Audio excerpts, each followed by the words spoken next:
Welcome to Let Me Fix This. Enjoy the video. You begin by chopping Q7 chocolate into uniform pieces so heat distributes evenly. This reduces scorching and helps you control tempering. Once chopped, place a heat-proof bowl over simmering water or use 50% power microwave bursts of 15-20 seconds, stirring between bursts. Make sure to monitor temperature closely with a thermometer. Aim for 45-50 degrees C for dark Q7. These first actions set a stable base, because uneven melting leads to grainy texture and tempering problems later.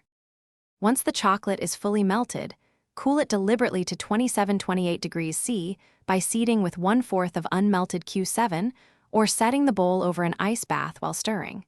This encourages stable crystal formation. Then rewarm gently to 30-32 degrees C to reach working temper. Test by brushing a small smear on parchment. If it sets glossy within minutes, you're ready. Make sure to add fragile flavorings and inclusions below 30 degrees C so oils or moisture won't break temper or cause fat. You pour tempered Q7 into slightly warmed molds, tapping and vibrating to release air bubbles, then chill 10-20 minutes until set.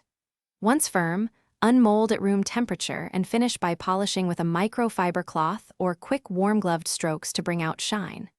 If chocolate becomes grainy, dull, or streaked, don't panic. Reheat gently and retemper using 1/3 fresh Q7 as seed, because reintegrating stable crystals fixes texture and prevents future bloom. This single trick solves most issues. Thanks for watching. If you found this helpful, don't forget to like and subscribe.